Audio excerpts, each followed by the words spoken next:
Çanakkale'ye gelen işgal gemilerindeki gözcüler, siperlerimizden kendilerine dönük 2000'e yakın top namlusu sayarlar. Oysa bunların yarısından fazlası top görünümü verdiğimiz soba borularıdır. Hedef şaşırtmak için siperlerimize koyduğumuz yalancı topların arasında her biri vatan sevgisiyle dolu, işgal güçlerini geçirmemekte kararlı gerçek yürekler vardır.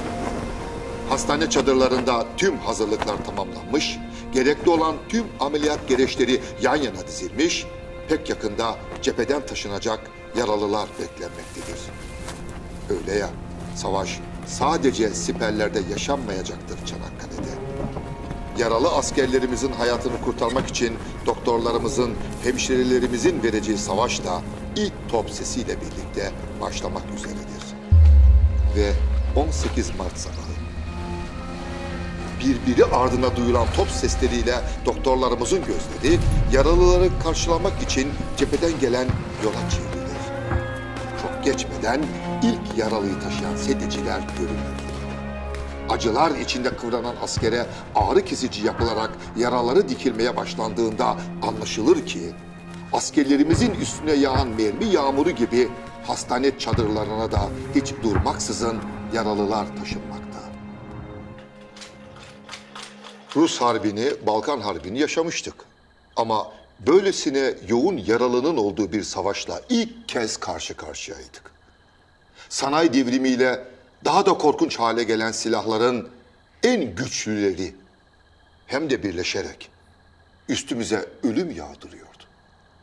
Çanakkale Savaşı'nda siperlerin gerisinde en çok ihtiyaç duyduğumuz ağrı kesici morfin. Doktorlar cepheden taşınan onca yaralıya yetecek ağrı kesiciyi bulmakta zorlanıyorlardı. Ellerindeki ağrı kesicilerin tüm yaralı askerlerimize yetemeyeceği kanaatine vardıklarında ameliyat edilirse yaşama şansı yüksek olan yaralıya ağrı kesici yapmak kararını alırlar.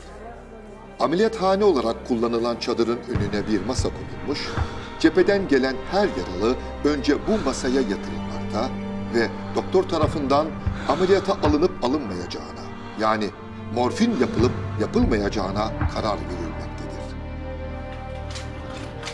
Yaralı bir asker yatırılır. Sedyecilerin sırada beklediği doktorun masasına. Askerin ağır yaralarına bakan doktordan "Bunu kaldırın" sözü duyulur. Kim bilir o doktor bu sözü kaç kez söylemiştir çaresizlik içinde. Doktor duygusal bir karar vermemek için yaralıların yüzüne bakmamakta, iyileşme şansı yüksek olan askere ağrı kesici yaptığında ise şırıngayı tekrar doldurarak masaya konan yaralı askerlerin acı dolu sesleri arasında görevine devam etmektedir. "Bunu kaldırın, bunu kaldırın. Bana morfini verin, bunu kaldırın." O an yaralı askerden inilti halinde bir ses işitilir. "Baba." Herkesin gözü doktora çevrilir. Acılar içinde kıvranan asker öz oğludur doktorun. "Baba." Oğluyla göz göze gelen doktor sedyecilere dönerek şunu söyler: "Bu benim oğlum. Lütfen gölge bir yere kaldırın." Doktorun önünde yaralı yatan askerin oğlu olduğunu öğrendiğinde istediği tek ayrıcalık gölge bir yer. Sadece gölge bir yerdir. Bu topraklar hakkı olmadığı için bir tek ağrı kesiciyi bile oğluna vermeyen o güzel, cesur, kararlı insanlar tarafından vatan yapılmıştır.